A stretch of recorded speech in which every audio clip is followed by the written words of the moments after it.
when I came to the first Artists in Art, I was expecting a very typical, how do you do what you do, and who are you as an artist, and how much work have you done, and where did you exhibit, and all of the rather boring things about being an artist. But what happened instead was a discussion about what made the person the actual human being that they were, what made the kind of pivotal moments that they had that made them know that they had something to say and that only they could say it, and that it was worth whatever risks that they had to take to say those things. The audience gets to kind of see under the skin, if you like, of the artist's life and get to know them at a deeper level.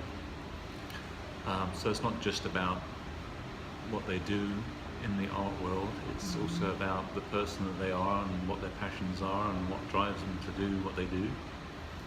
And Amy does a really good job of having a comfortable conversation in front of the audience to get that story out of them without it being like a real, it doesn't feel like an interview, it feels like chatting on the couch. The personalities of the different artists come out, you would think, more than they might in some other venues.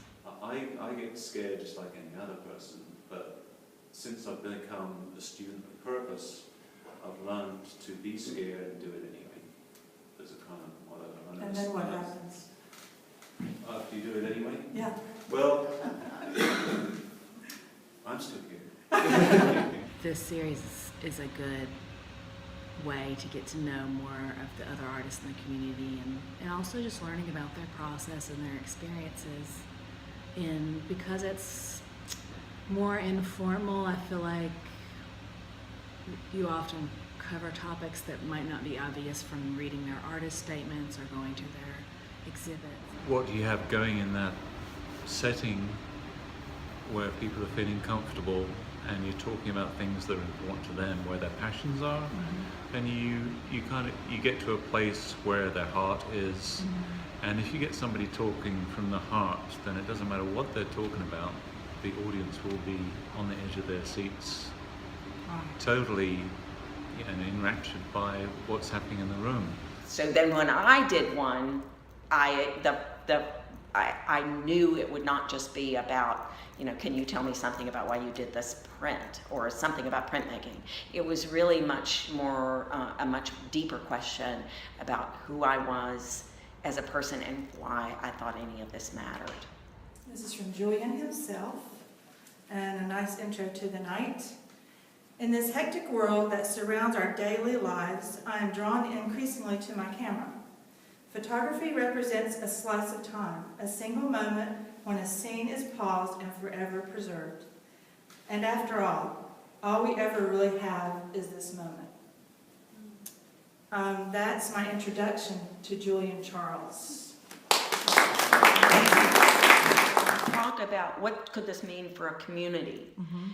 Communities are built out of shared moments, and we don't know which moments we share because we think we're so different. But when you hear someone talk about their pivotal moments, their moments of why they made that thing in the first place, and you realize, oh my gosh, I've had that in a different way. I've experienced that through something else. You realize that you are part of a larger community. You're part of a larger story. A way larger story.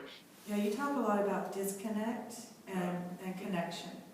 Connection between people and the earth, and then the disconnect that happens so much, I think is what you're talking about.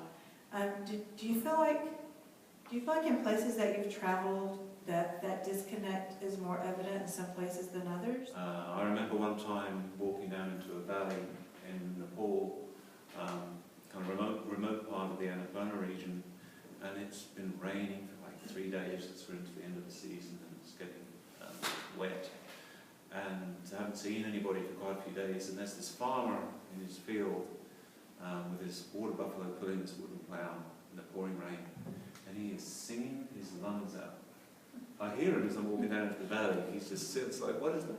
And as I got closer, he's just he's just in his element right there. Right. But, you know, there's his muck and soil, and you know, there's his field. It is redemptive. It is, you know, if you know there is a reason to create, then in the darkest of times when you can't find the reason, maybe you would remember that somebody else said, I did. Right. And then you would, and we would be the community of the arts.